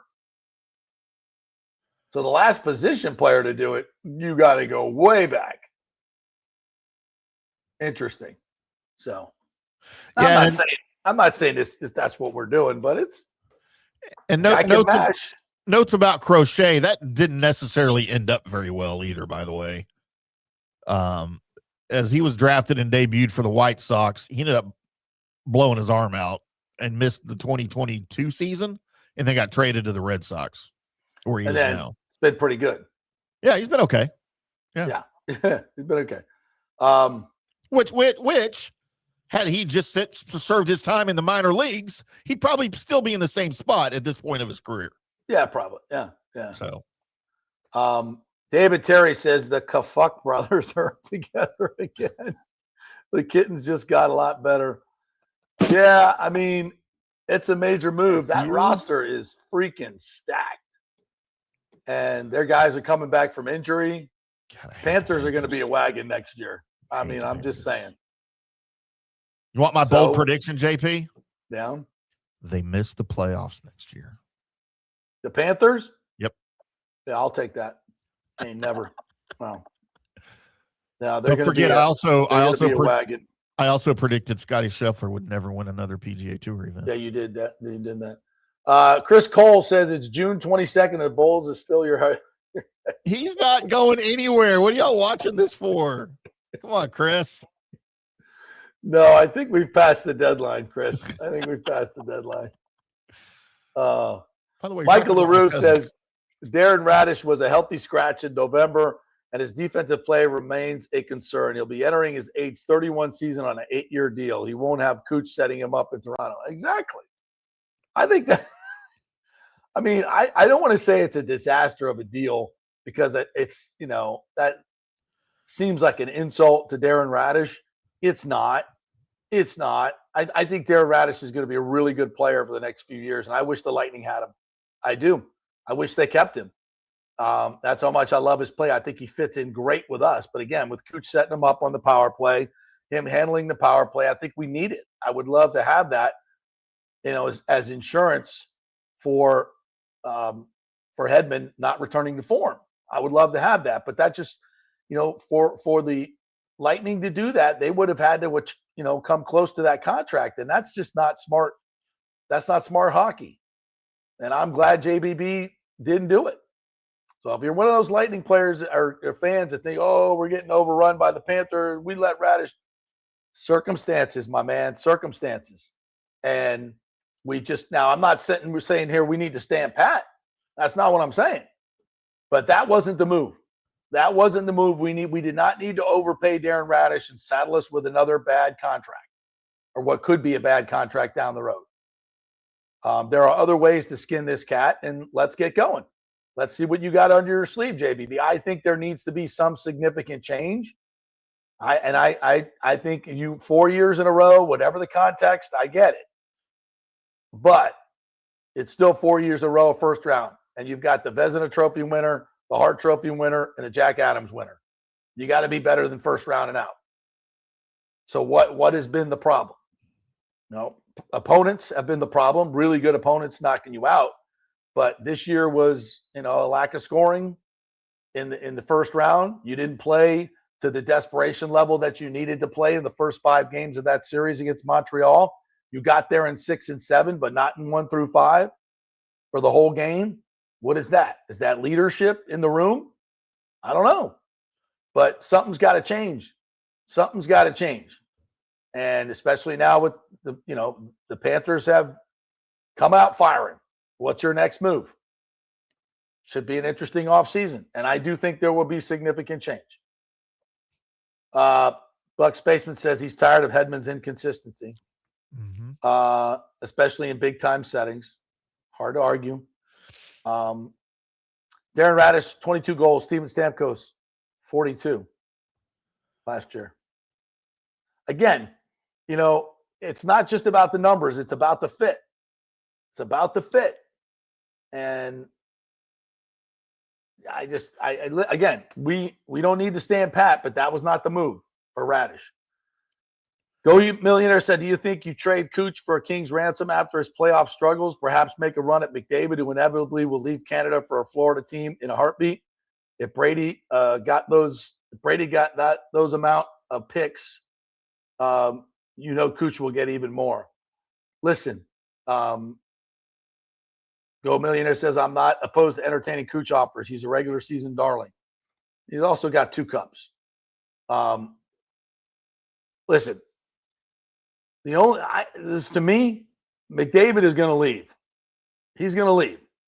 And I do believe he wants to come to Florida. And judging from his comments, he wants to play for Tampa Bay. He loves John Cooper. Loves him. Loves the Tampa Bay organization. How many players do you think they could get back for Connor McDavid that fans would even come close to accepting that might be available? I can only think of one, and that's Kucherov. Yeah. Now, that being said, he just had one of the most amazing seasons in the history of the game. That 50-game stretch that won him the Hart Trophy, you have to go back to a guy by the name of Wayne Gretzky. Who? Wayne Gretzky. You mean Dwayne Jetski? Yeah. Can we please be done with that commercial? I love that commercial. And that woman. God. I'm kind of done with Jennifer Coolidge. Yeah, I get that. It's just annoying. I just think that's funny. I giggle every time I hear Dwayne Jetski. So listen, if there's a package to be had and that trade goes down, and there's how many players could we trade for Cooch that would be okay with the fan base? 1, Connor McDavid. So there's something there. There's something there. And again, nobody's trading Kucherov or guess who got traded? Wayne Gretzky. So listen, Cooch is the greatest hockey player I've ever seen play, covered. And I saw Gretzky play in an all-star game here. I saw him play with the Kings when I was young, and it was freaking unbelievable. Never seen a guy on the ice that every time he touches the puck, something good happens. And everybody holds their breath when he touches the puck. And Kucherov during the regular season is very much like that. He's close to making something happen on every time he touches the puck. So, do I think there's something there? Yeah, I think there's something there. And that's not any inside information. Trust me, they don't talk to me about anything. It's just common sense. What do you think, Timmy? Man, I don't know what to think about that. I wish I had a more intelligent opinion of all of this with Hedman. With Cooch and Connor McDavid, is that something that could happen? I mean, Cooch. No. It's obviously not going to happen. That's not going to happen. No, it's not. You think he's going to stay? I don't think he's going to stay, but I don't think he's coming to Tampa. Well, what could there possibly be? Well, you know what? I say he's not going to stay. How often does Edmonton just surprise the crap out of us with things? Whether it's on ice stuff or whether it's off ice stuff. I don't know. I don't follow Edmonton as much as I used to. It kind of feels like he's reached. They came within a game of winning the Stanley Cup. What, twice? Yeah. And it feels like that was your best shot. And it kind of feels like with the Lightning, it's like they're trending in the wrong direction, but they're still uber talented. It just feels like that would be something. If anything could possibly happen with these two guys, that would be something that would happen. He just signed a 2-year extension. It's structured to get Edmonton a tight window to win the Stanley Cup. It runs through 27-28 season, meaning he will become an unrestricted free agent in July of 2028. So 2 more years. And he is, had his temper tantrums there. He's talked glowingly about the Tampa Bay Lightning and John Cooper. It's that organization is a mess now. Yeah. I don't think he's going anywhere, man. I really don't think he's going anywhere. Mm-hmm. I can't talk myself into that. I just don't. Okay. But if there's a trade in the works, I mean, throw the Lightning up there. If we're going to throw odds out there, throw the Lightning up near the top. I'd say throw the Rangers up near the top. I'd say before the Torts debacle, I'd say throw Vegas up there near the top. Yeah, it's just what do the Rangers have that they could possibly trade? That's the whole thing. Is like you can mention teams, but what do they have that they could possibly trade? And I don't know. I don't know if Cooch has a no move in his, but I'm guessing he does, of some sort. So I don't even know if it's possible, but I just don't think he's going anywhere, man. I mean, if I was going to bet money for shows like mine.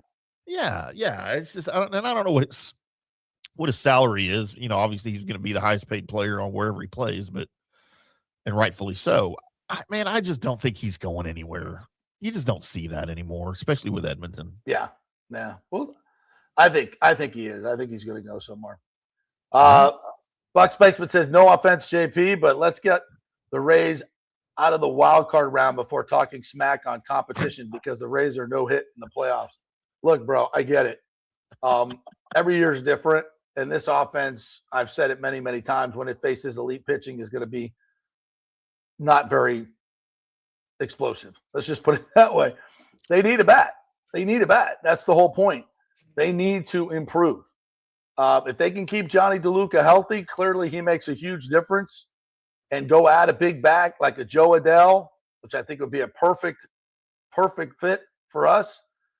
Then you put him in the middle of that lineup, it changes it dramatically, and that's listen to Big O talk about it. Yeah. It just changes the lineup dramatically. One big bat. And, with the tremendous trio that we have, and you add another bat like that, that's a formidable team, especially, and again, in a mediocre American League. Listen, there's probably 5 National League teams that I don't think the Rays can compete with. But I look around the American League, there ain't a whole lot scaring me. It's wide open, right? Them and the Yankees? Again, when will you have a better opportunity than this to get to the World Series? And you're in the middle of the ballpark thing. The deadline's going to come about the time they do some voting in mid-July. So I'm just saying there's a lot of fun stuff to talk about that could come together here. And if I'm the Rays, I'm going to be aggressive. I got a stock farm system. I'm 12 games over 500 in a mediocre American League, trying to get this thing over this ballpark that's a generational change for the franchise over the line. I got votes coming up in mid-July, and I can make this team really good. Me, if I'm the owner, if I'm Eric Neander, this is a wedge shot on a flat green with the pin in the middle. It's green light go time. You got to be, when there are times to be aggressive and there are times to just take your par and go. This is a time to be aggressive, in my opinion. Here's how wide open your American League is.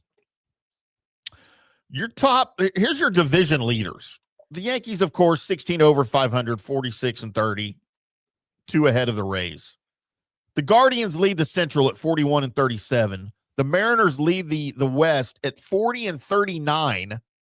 If the Rays were in either one of those 2 divisions, they'd either have a 6-game lead or an 8-game lead in the division. Right. That's right. Who out of any of those other teams scares you? You have two teams other than in the other 2 divisions that are over 500. 3 teams, sorry. And there are some teams that are going to make moves at the deadline, and the Yankees are going to be one of them, obviously. but nobody has the ammunition in terms of prospects that we have. Now, again, I'm not giving away Theo Gillen and some of these other really good players, but we've got tons of great prospects. Tons. That's what we traded for in the offseason. All right? So that's why you build up a farm system. So when you have an opportunity to make a move, you make a move. And I think this is an opportunity to do so. Green light, go. Let's go. And All right. especially in a season where you thought you're going to have nothing this year heading into the season. Zero expectations. Good time to go. All right. We'll take a break. When we come back, we'll get into Bucs. We're going to grade their offseason. Timmy and I will do that. And Baker Mayfield will show you how to change a diaper. How about that? That's pretty good. Hey, we're brought to you by the great folks at Third Generation Plumbing and American Standard Heating and Cooling. They are your 1-2 punch this summer to get your unit right. If your AC unit is not performing, that is not good. Get their maintenance plan. 2 visits for $169 a year, and that gets you 2 visits out there where they clean out your drain line, make sure everything's working in tip-top condition, and you don't get that call from the wife, oh, the air conditioner's out. You don't want that. Make sure you get it done. Do the maintenance special. And if you need a new unit, American Standard Heating and Cooling and Third Generation Plumbing are your dynamic duo for that. They will take care of you. The most dependable, efficient units and great installation and great service. ThirdGenerationPlumbing.com. Great guys over there. Back in 3. Stay with us. Well, the folks at Third Generation Plumbing and AC want to say thanks for making them so dadgum busy.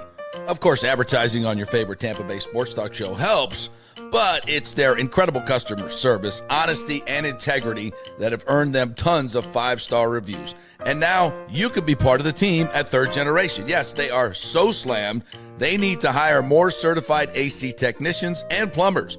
It's a great family business to work for. My buddy John Rodriguez runs an old school family business since 1995. They pay well, give you all the holidays off, and they offer great benefits. No cold corporate atmosphere here. You're part of the family.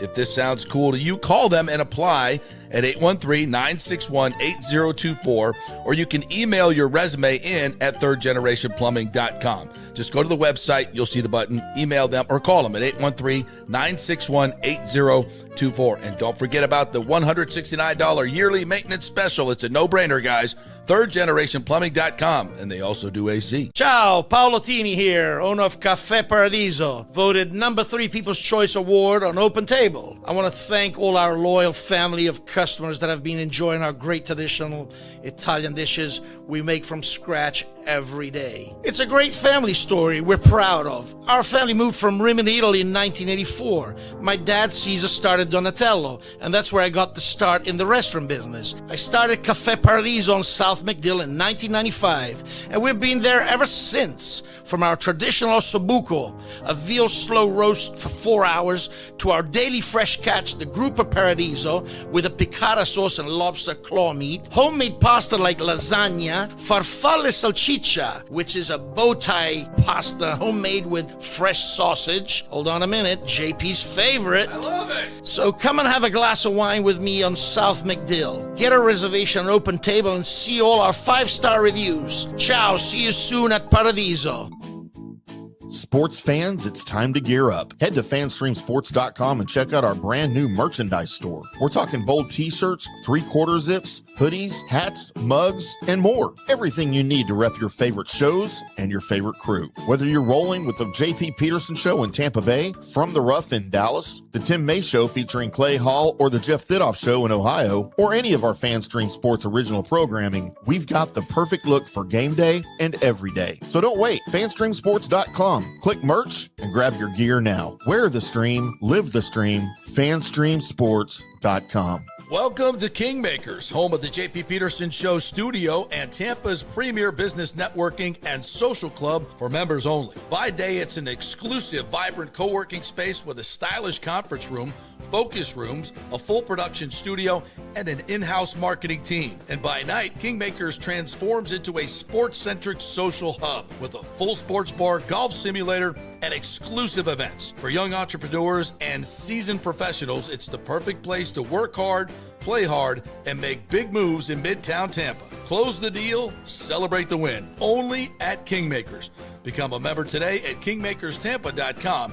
Your business, your club. Hey, JP here for my concierge medical professional, Chris Lugo, PA. You've heard him on the show for a couple of years where he shares invaluable medical, nutritional, and supplement advice. With Chris, it's like having a medical provider as your best friend. What I love about this concierge service is the convenience and support he offers. I can text or call him 24/7 with any questions or concerns, and he'll promptly call in a prescription if needed. No office visits or copays required. It gives me peace of mind knowing I have someone genuinely invested in my health, not just focused on insurance profits. And the best part, the Bay Area Modern Medical Center's personal concierge service is more affordable than you might think. Don't let insurance companies dictate your health care. Take control of your health and wellness today. Visit BAMMC.com for more information and to schedule your initial free consultation. Empower yourself and take charge of your personal health with BAMMC.com. Let's go. Right now. Back to the show on FanStream Sports. All right, welcome back to the JP Peterson Show, brought to you by the great folks at Pitch Roofing. You know, hurricane season is here. Do you know how much life you have left on your roof? It's a very important question. You need to know. Well, here's the deal. You just go to pitchroofing.com, send them an email or call them. Tell them you heard it on the JP Show. They'll give you a free estimate. They'll come out, check out your roof. If you got any damage, they'll tell you all about that. They'll tell you how much life is left in your roof and what the process is. Also, if there is a hurricane and you lose your roof, you will get preferred client status by already having an estimate. Pitchroofing.com is where you go. So it's really important, folks. You might not think about it now, but when your roof blows off and you need a roof and everybody's knocking on the door of Pitch Roofing, you'll be in the preferred client status. So pitchroofing.com. It's a really good idea. Take care of it now and tell them JP sent you. All right, back to some of the comments there. Chris Cole says Mark Pryor came straight from college to start. I remember that for the Cubs, but was it straight from college? I didn't think so. No. Go Millionaire says, I'm tired of hearing the injury excuse for the Panthers. Injuries are never an excuse for being a trash team or having trash depth. Everyone gets them. Bolts have overcome many, many man games to injured stars. That is true. But if you don't think the Panthers are coming back with vengeance, you are bananas. Mark Pryor made 9 appearances in the minor leagues before debuting in 2002 for the Cubs. But still same year, right? Yeah, I think so. Same year? Yeah. Be interesting. I mean, would I be, if they drafted him, so what did this would be in June, late June, early July. So he spends July and August in the minor leagues, coming right from college baseball. September call-ups. You always need an extra catcher. I take that back. He was selected in the 2001 draft. He debuted in 2002. Yeah, that's what I thought. Yeah. But for a position player, it's not happened. Mm-mm. A long, long time. Interesting. I mean, that's like a high school quarterback making a jump to the NFL. Right. I mean, to me, if Well, you want to put it in football terms. I think college baseball now, it used to be, upper tier college baseball was AAA or was AA level. I think that's what most people would say, that your best, the SEC is closer to AA than single A or AAA. Probably. So, but I think now that high school players or college players are staying longer because they're getting paid, a lot of them are going into the draft. So the quality of college baseball is so much better than it's ever been. And now the owners are saying, hey, we're not even going to draft high school players anymore. That's interesting. It's great for college baseball. But I think the owners are tired of paying for minor leagues and just let's just have it like football where we don't have to pay for our developmental system and we can let the colleges do it. Yep. Of course, they were good. And then give more money to the players. So yeah, I think that's I think it's going to happen sooner than later because college is getting much closer to professional baseball. I think college now, especially SEC, ACC baseball, the top leagues are more like AAA than AA. So I think it's going to happen more often, and this might be the first year. You never know. God, You never know. Such a weird concept for me. I know, but it would be so cool. If it works, imagine it would be cool. I mean, of all positions, this guy looks like he is major league ready to catch. I mean, he's that good. And if there's a position player to do it, wouldn't it be a catcher? That's what I'm saying. I mean, is this guy worse than Fiducia or Fortes? Fortes is pretty good. I mean, he's had a good year. He's been much better than anticipated. And Fiducia's come up with some big hits too. So I don't want to dog him. I think they're doing is way better than expected. Way better than expected for me. I like his bread better than his playing though. Fiducia bread, that's really good. Of course, yeah, absolutely. All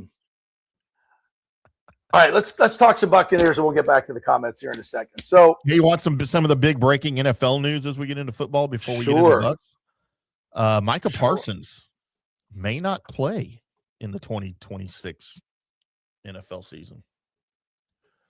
Apparently, the recovery from the knee injury is not going well. Well, the first thing hits me is like, well, he damn sure ain't playing. What is it, week 3 against the Bucs? No, I mean at the earliest, we're probably talking November. He got hurt first week of December, second week, December 14th, I think it was. Mm-hmm. And that's at least an 11-month recovery, I would think. 10, maybe 10. Shorter now with stem cells. Yeah. But apparently his brother, Terrence Parsons, who is throw him up there with Pat Mahomes' brother, Pat Mahomes' wife, whatever of like celebrity or celebrity athletes. Right. Family members who are way too outspoken and recognized on social media. By the way, we had Terrence Parsons in studio here last year when he was when Micah was going through his contract negotiations before he got traded. But he's going on all this. Terrence is going on all the social media talking about how displeased Micah is with his recovery and the team, and maybe the surgery didn't go as well as they anticipated. Of course, Micah's not going to say any of that, but that info's got to be coming from somewhere. I mean, Terrence usually doesn't. In my experience with Terrence, he doesn't make shit up. Doesn't mean it's always accurate, but to the letter, but so there's something going on. And now we're hearing out of Green Bay, the recovery may take longer than expected. And the expected, I would think, would be, 10, 11 months tops for an ACL. Yeah, that means there's no way he's playing against the Bucs early in the season. No. He can't. I mean, he got hurt in December, man. There's no way he's playing. And the Packers, after he got hurt, their defense was a sieve. So, all right. Yeah, I mean, here in Dallas, we had DeMarvion Overshown got hurt in 2024, and he tore all 3 of his the ACL, MCL, and PCL. He returned to act. That was December 2024. He returned to action, was activated, and played in mid-November. So that's almost exactly 11 months with all 3 of those injuries. So, no, he ain't playing there's no way he's playing in week 3. All right. So this Bucs offseason, what grade are you giving them for this offseason, Timmy? I'll let you go first. Okay. First of all, we need to define what we're grading. Like what is it that we're evaluating here? Offseason. So free agency, pickups, draft, coaching changes, any other developments that have happened in this offseason. Okay. How does it set up? So if you look at it as a whole, what's your grade? B-. That's where I'm at. B- as well. C+, B-. Yep. I'll give you the floor first.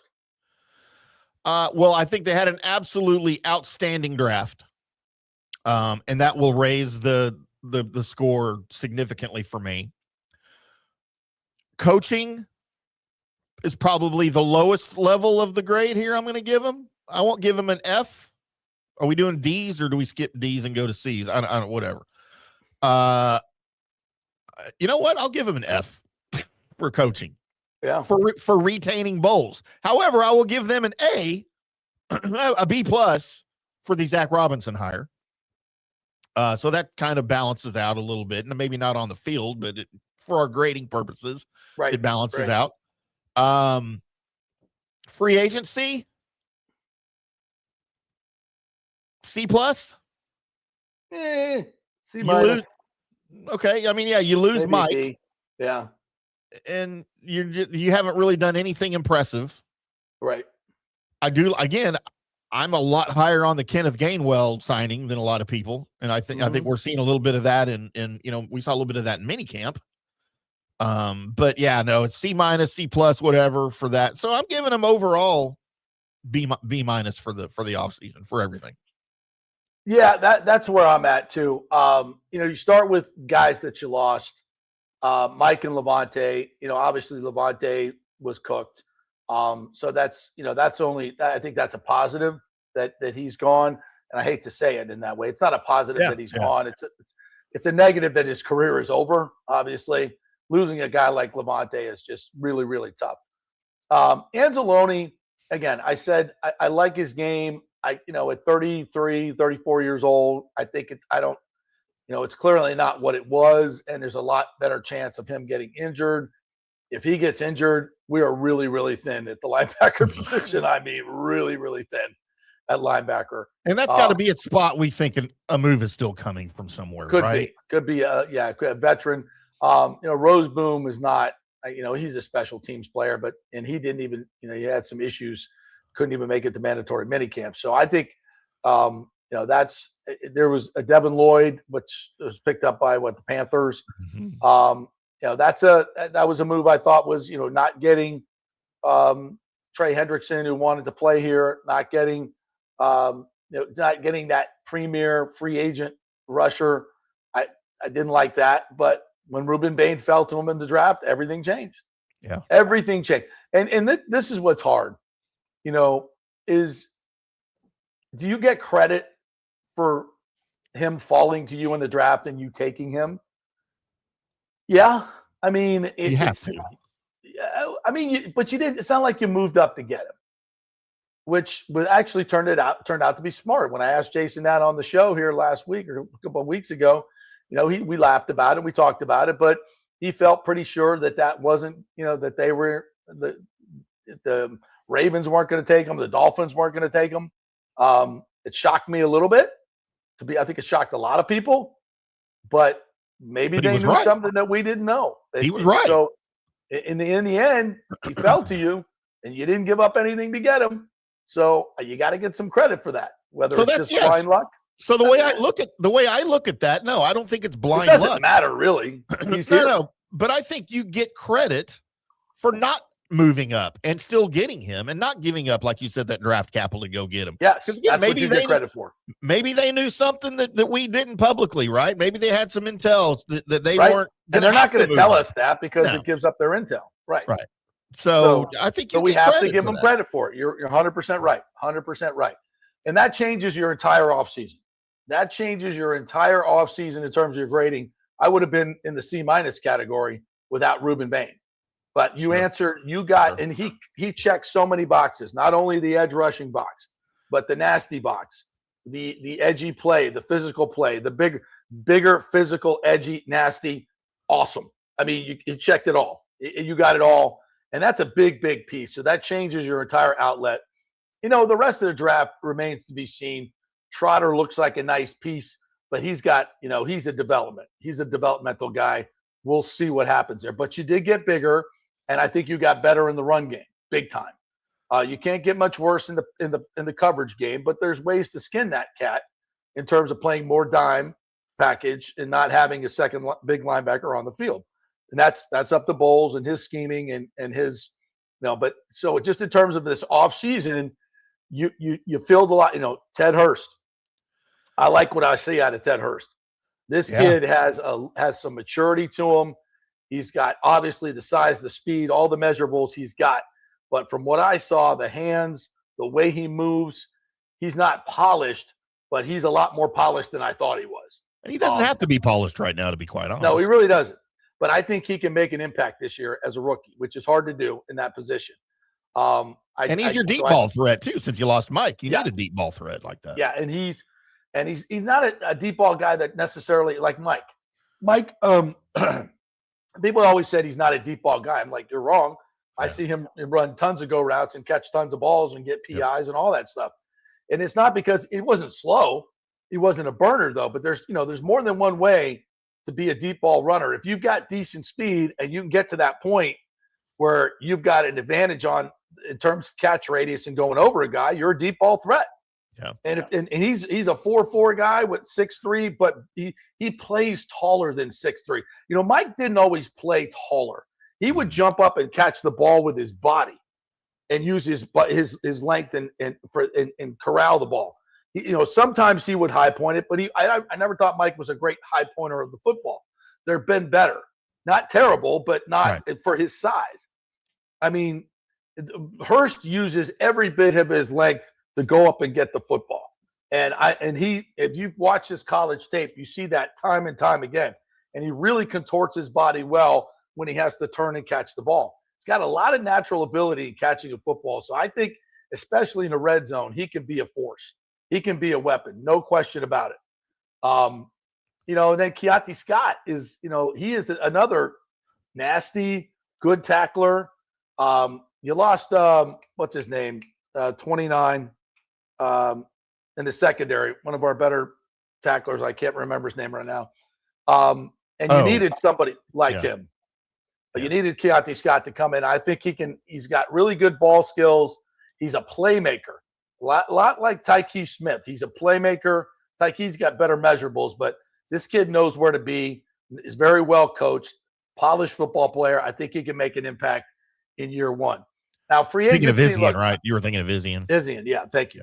Gainwell, I think, is a slam dunk. I really love what that guy is going to bring, and it really gives you Bucky insurance. And if Bucky can return to form, and you've got two guys who you can give, instead of giving Bucky 25 touches like Riz did last year, you can give both of these guys 15 touches, and they'll be healthy. They'll be more effective when they get the ball. And then you got Sean Tucker, who can fill in, is good at goal line and short yardage. So I didn't think free agency was great at first, but Ashawn Robinson, even Al-Qadim Mohammed, that still remains to be seen. So when I put it all together, and the new coaches, I like the addition of Coach West, the defensive line coach. There's a lot more energy out there defensively. They're moving around more. So there seems to be better energy at practice. At time, practices look so slow and so boring and just no energy. It was very different for the mandatory minicamp. So with all that in this offseason, and I still come back to the head coach. That was an opportunity to make a change and change your culture. And the Bucs decided not to do it for whatever reason. Everything else you've done in this offseason, I'm a huge fan of, but that is still the overarching move that you did not make. Mike Evans leaving speaks to that. Baker not having his contract, Vita Vea not having his contract. These are all negatives. So when I look at the whole thing, I say B-. And, listen, I think the Baker thing gets done. I think the Vita Vea thing gets done. So you still have some moves that can be made before we start next year. But overall, I would say B-. And I still think they're the most talented team in the NFC South. I still think they should win it. And it will come down, as it did last year, as we thought, it would, to the management of games by Todd Bowles and how this team plays in the fourth quarter. We talk about it all the times. When they get leads, they give them right back because there's no sense of urgency to keep the lead. They go into conservative mode defensively and offensively, and you just can't win games in the NFL like that. And the Atlanta Falcons game was proof positive of that. So that if Bowles can manage games better, then they got a shot to be really good. But I don't necessarily think that's going to change. Let me ask you a question, JP. There was a lot of talk. Obviously, Bowles' weakness has always been in-game management, right? Timeouts, clock management, things like that. We've made fun of it for years. Yeah. Last year, Zach Beastline supposedly took over that role to help him with those decisions. And a big deal was made about it on this show even. Yep. I don't know that we ever talked about or evaluated that situation. Do you feel like that got better last year with Bowles? I thought it got better early in the season. Remember when they let the Texans score? Yeah. And they came back and won the game? Yeah. Yes. I don't think that was Todd Bowles' decision. I've never seen him do something like that before. Right. That was completely out of character for him. But it felt like in the end of the season that he panicked. Yeah, he went back to the old Todd Bowles. Yeah, that's what I thought too. I got to go, I got Mike Evans back, but I got to go run the ball 30 times against the Panthers when you have a shit run game. Do we know if Beastline is continuing that role this year or someone else is? There hasn't been any talk about it. There hasn't been any talk about him not. Yeah. But there hasn't been any talk about him this year because it's not new. I will ask them when we reconvene. I will ask them if that's still it really felt to me like late in the season that Bowles got more involved in the offense and then game management. I'm not necessarily sure Beastline was still making the calls. I don't know. And you wonder if that was because of Grizzard and the inexperience of Grizzard that Bowles felt like he had to step in more than maybe he will with a guy like Robinson running the offense. I agree. And by the way, Zach Robinson was, that was a home run hire. I didn't mention that, but I think that was a huge, huge hire. So I think they've done a lot of good stuff in this offseason, a ton of good stuff, but they still have the overarching problem of managing games, which is huge. The great coaches do it so well and win games. The average coaches don't. And Todd's track record is absolutely clear on this. I think he was 2-5 in one-score games in the second half of the season. First half, they did great. Second half, they were 2-5. And that was against a schedule of bottom feeders. And you just, you can't be losing to the Dolphins and the Saints. And, when you've got playoff aspirations like that in a roster that the Bucs had. That to me is inexcusable. But here we are.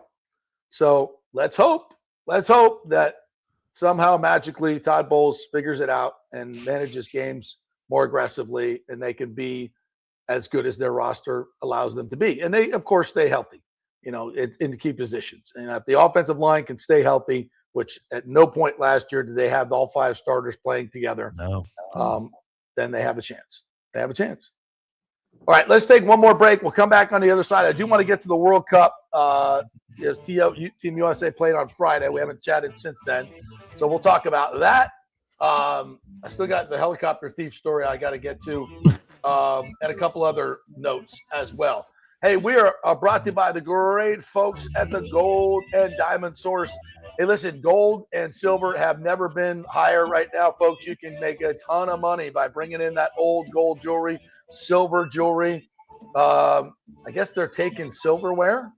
Maybe call them and ask them. If you got some granny silver, might be a good time to cash that stuff in as well.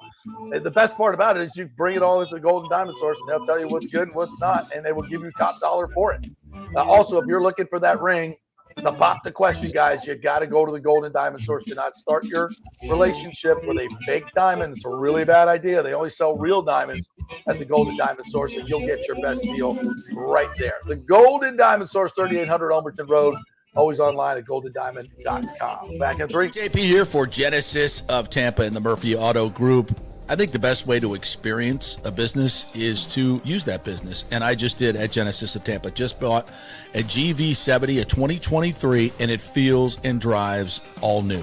It's an absolutely fantastic car. The technology, the comfort, and the price, absolutely outstanding. Frankly, I never thought I could get into a car like this, but they made me a deal I could not refuse.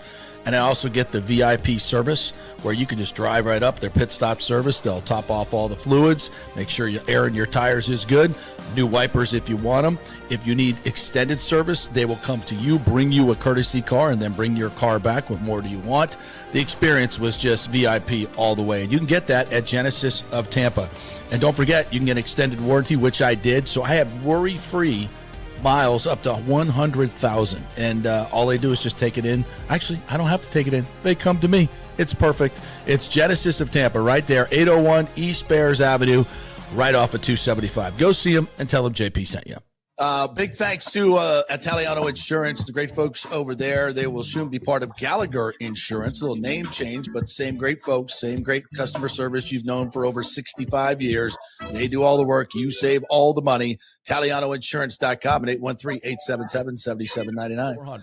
Hey, the Golden Diamond Source wants to be your family jeweler. So don't wait any longer to find that one-of-a-kind perfect engagement ring for that special someone in your life. At the Golden Diamond Source, they can design anything you want personally. The Golden Diamond Source can help you trade in your old broken jewelry and use it towards a new purchase as well. And with gold prices at record high, now is the best time to do it. They only sell natural diamonds at the Golden Diamond Source. So if it's a real love, it should be a real natural diamond. Don't start your relationship with a fake diamond. Bad idea. And with the Golden Diamond Source first-time buyer program, you can learn all about the 4 C's in all the different shapes and styles. And they are able to show you a huge selection of inventory to choose from. And don't forget, 0% financing for up to 5 years. If you finance $5,000, it's only $83 a month. Make sure it's a Golden Diamond Source diamond, 3800 Almerton Road, always online at goldendiamond.com. It's the love you give only at Golden Diamond Source. Hey guys, you already know that Riveters is the best sports bar in all of Tampa Bay, but now it gets even better for Rays baseball season. During all Rays games, check this out, $6 Tito's, $6 Jack, $6 margaritas, all during Rays games. Are you kidding me? And that's always a great pour from the great bartenders at Riveters. Great service, great food, everything is fresh, nothing is frozen. And let me tell you, if you want baseball and wings, you will not find any better than Riveters. Their sauces, like the blue cheese and the ranch and everything, is handmade, and the wings are big and they're perfect. Wings, baseball, Rays, Riveters. It all comes together during baseball season. Once again, in addition to all the great food and service, you get $6 Tito's, $6 Jacks, $6 margaritas. It's time to celebrate. Baseball season is back, and celebrate at Riveters. You know where it is, right there on Dale Mabry, just north of 275, just south of the stadium. See you there at Riveters. Pitch Roofing believes giving back is part of doing business the right way. That's why they proudly offer exclusive discounts to those who gave the most to our communities, including veterans, first responders, seniors, and teachers. And for listeners of the JP Peterson Show, there's even more good news. Pitch Roofing is now offering a special discount just for fans of the show. With so many roofing companies coming and going in Florida, it's important to choose a contractor you can count on long after the job is done, especially when it comes to honoring your warranty. Pitch Roofing is built for the long haul with a reputation for quality, transparency, and standing behind their work. Whether it's a repair or a full replacement, their team delivers honest guidance, quality workmanship, and no high-pressure sales. Call 727-67-PITCH, 727-677-4824, or visit pitchroofing.com to schedule a free estimate. Pitch roofing, roofing done right. Let's go. Right now. Back to the show on FanStream Sports. All right, welcome back to the JP Peterson Show. As we roll on here, thanks to folks at Cafe Paradiso. Cafe Paradiso, the number one Italian restaurant, actually number 3 on the open table list, as voted on by all of their folks that use Open Table. So get a reservation now at cafeparadiso.com, or just go to Open Table and say, I want a table at Cafe Paradiso. You never know who you might see there. Last time I was there, saw the Attorney General, and also Vassie, I think, was there as well in the back. So you never know who you're going to see. Cafe Might see one of us. You never know. Yeah, that's right. Hopefully you will, if you ever come back to Tampa. I'm working on it. Out for your arrest or something, you won't come here? Like, what's going on? Look, I'm not going to lie. I was at the patio twice, and I may not be welcome back there. I'm not sure if they involved police. Yeah. Well, if you get kicked out of the patio, you've done something. You've done something. I mean, there's one of our old sponsors. We love the patio, but they allow you get a long leash at the patio. To get kicked out of the patio, you got to really.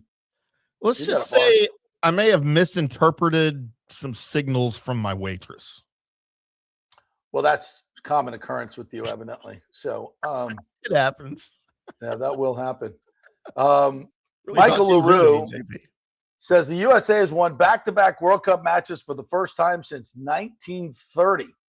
The first Pochettino one. leads the U.S. to a win over Turkey on Thursday. He'll become the winningest World Cup coach in Team USA. Yeah. Hey, why are we saying it that way, by the way? Isn't I this don't just know. Turkey? This is Turkey, right? No, it's Turkey. I know. Why is it Turkey? All of a sudden, it's been Turkey I don't for know. 1,000 years, and now it's Turkey. I can't even say it. Why are we doing this? It's Turkey A now, right? Turkey Why?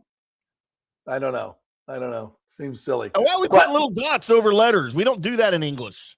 Yeah, let's talk about Team USA. By the way, very different game against Australia. Things got chippy.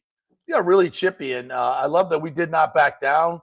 Bologan got in a headlock matchup with some guy about 3 feet taller than him, but he survived.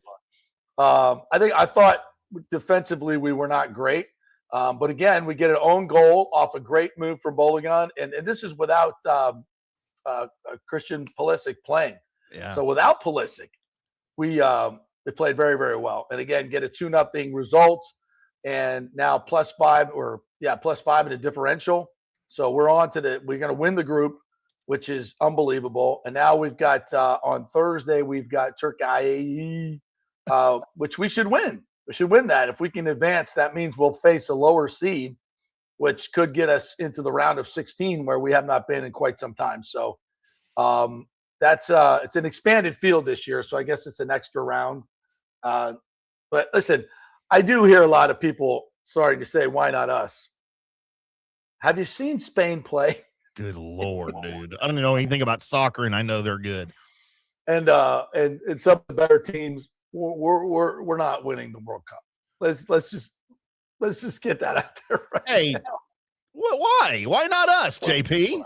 We're not winning the World Cup. Don't tell Mike Ruzioni that. Don't. Hey, anything can happen, and I'm all for it. But let's pump the brakes. Let's pump the brakes a little bit. Have you seen that World Cup commercial that he's in? I think it's great. Like they've been playing it for a while. I tell you what, the coverage of this has been fantastic. I find myself watching games I never thought I would ever watch, and the coverage, the stadiums are full. I love everything on Twitter. All these fans just loving America. Like, oh, I thought when I got here I would be gunned down by ICE. I'm like, yeah, well, if you watch CNN all the time, that's what you're going to think. That's what you're going to expect. I saw this guy do he did a video outside like a Home Depot, and he's like walking out in the parking lot. He's like, look at this. They leave all this stuff out here and nobody's even watching it. It's just here for the taking and nobody takes it. Like all the grills and stuff. You got mulch out here. You got all kinds of stuff. Just lay it out here in the parking lot, and for some reason people don't take it. He does have a point, you know. He's like, look at it. He goes over to mowers. He's like, look at this. There's dozens and dozens of clean, beautiful machines that just sitting out here. Got a point. Like, we got barbecues over here. We got you can put the little shrimp on the barbie right here. If I wanted to cook, I could be cooking. I'm like, you know, they find some, you know, with things that we just kind of take for granted, Timmy. You know, the people from other places in the world are fascinated by they're fascinated by Waffle House. My favorite is when you get the people from Europe that go into a Walmart for the first time. Yeah. And they're filming it. And they don't know where they are or what is happening around them. And the variety, like I saw some chick who was amazed at the variety of Pop-Tarts that we had, all the flavors of Pop-Tarts of things. And the sizes of like oils and crap like that were just, they were blown away. And in my head, I'm like, just don't look at the ingredients or don't eat any of that. Exactly. We put crap in our food over here that your body's probably never had and you'll die because they don't have that in your country. For ketchup, we have 87 ingredients. For what's sold here. Over there, they have like 4.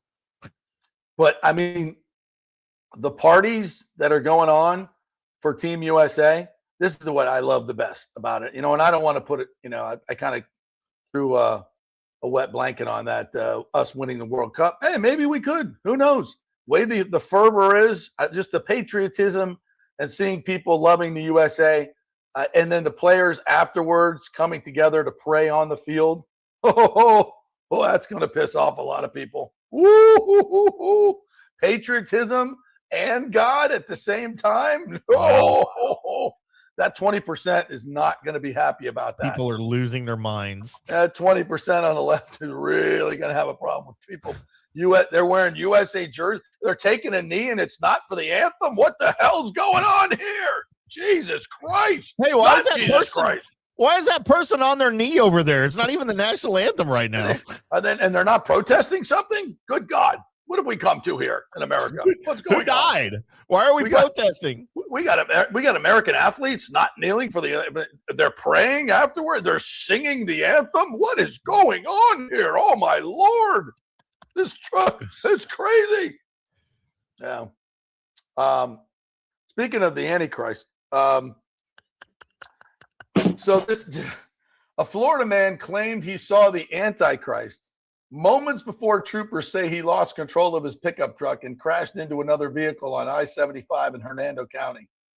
And then he is accused of trying to steal a medical helicopter that landed at the scene to take patients to an area hospital.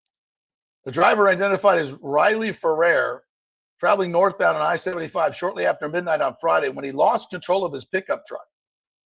Two people inside the second vehicle suffered serious injuries in the crash. Prayers for them. Hope they're all right. They shut down the northbound lane to land the life flight. Troopers said that while fire rescue crews prepared the two patients for the helicopter, Ferrer ran past all the first responders at the scene and jumped into the helicopter and tried to take off.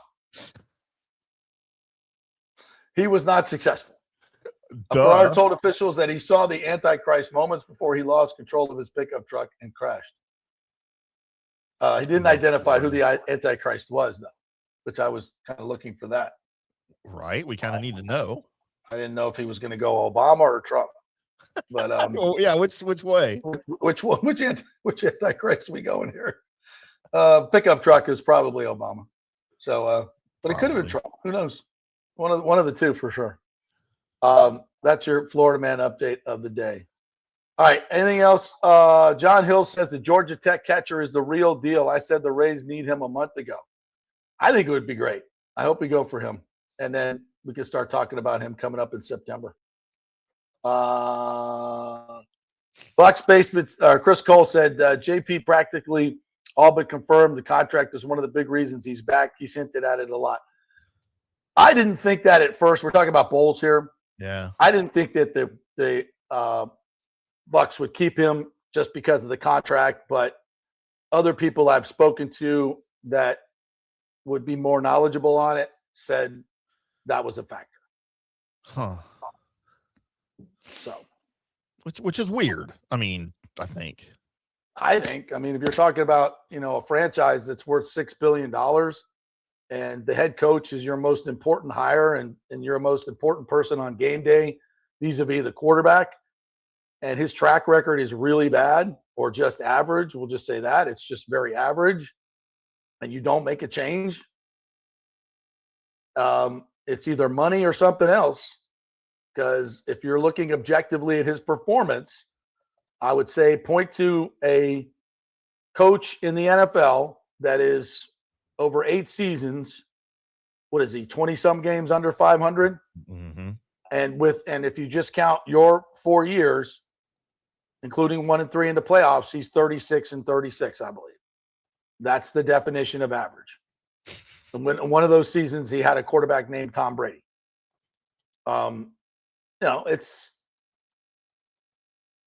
It is what it is. We love Todd, but I'm just saying, if you look across the NFL and find me a coach with that record who's still coaching, I don't think there are any.